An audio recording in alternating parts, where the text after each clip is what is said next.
தாத்தா எனக்கு ஒரு கதை சொல்லுங்க. ஒரு ஊரில் ஒரு தாத்தாவும் பேரனுமே கழுதை வாங்க போனாங்க. இப்போ தூரத்துக்கு கிலோமீட்டர் சொல்கிறோம் இல்லையா, அந்த காலத்தில் மைலில் சொல்லுவாங்க. 5 மைல் தூரத்தில் ஒரு சந்தைக்கு போய் கழுதை வாங்கிட்டு வந்தாங்க. இப்போ கழுதை வாங்கின பின்னாடி தாத்தாவும் பேரனும் கழுது மேலே ஏறிக்கான்ட்டாங்க. ஏறிக்கான்ட்டு அப்படியே வந்துட்டு இருக்காங்க. ஒரு ஊர் எல்லையில் மேடையில் அரசமரத்தடிய ஒரு கூட்டம் உட்காந்துருந்துச்சு.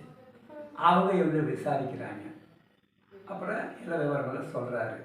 அவங்க என்ன சொல்கிறாங்க, என்னதான் இருந்தாலும் இது நியாயமா, கழுத வாயில்லா ஜீவன், காசு கொடுத்தே நீங்கள் வாங்கியிருந்தாலும் 2 பேர் உட்காந்து போகிறீங்கன்னு சொல்ல, அதுவும் நியாயம்தான் சொல்லிவிட்டேன்னு சொல்கிறாரு. சரி நான் உட்காந்துக்கேன்னு சொல்லிட்டு அவரே இருக்கான்ட்டாரு. பையனை கீழே இறக்கிவிட்டு இப்போ அப்படியே நடந்து போகிறாங்க.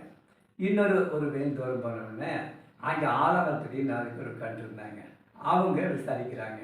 விசாரித்து போட்டு அவங்க சொல்கிறாங்க, என்னதான் இருந்தாலும் நீங்கள் பெரியவங்க, உங்களால் நடக்க முடியும், பாவம் சின்ன பையன் அவனை போய் நடக்கிறீங்கன்னு சொல்ல, இதுவும் நியாயமாக தான் இருக்குன்னு சொல்லிட்டு அவர் என்ன பண்ணுறாரு, பையனை எழுதி போட்டு தாத்தா நடந்து வர்றாரு. கழுதையும் கூட வருது.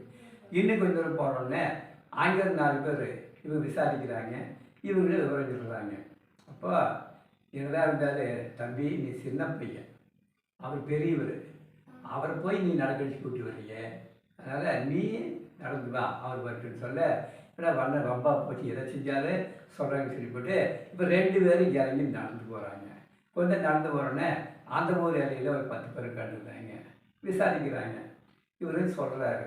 அப்போ அவங்க சொல்கிறாங்க, ஐயா காசு கொடுத்து கழுதைக்கு வாங்கினேன், வாங்கிட்டு 2 பேரும் கழுது மேலே ஏறி போகிறாங்க, இப்படி 2 பேர் நடந்து போகிறீங்க, கழுதை ஜாலியாக வருதுன்னு சொல்ல, ஏன்னா பம்பா இருக்குன்னு சொல்லிட்டு அவர் எதை செஞ்சாலும் இதை ஒன்று சொல்கிறாங்கன்னு சொல்லி அவர் தலையை செஞ்சுட்டு போனார். இது கதை, இதுதான் உலகம்.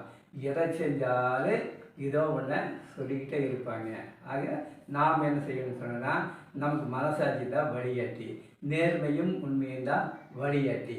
மனசாட்சி இப்படி நம்ம நேர்மையாகவும் உண்மையாகவும் நடந்துக்கணும்.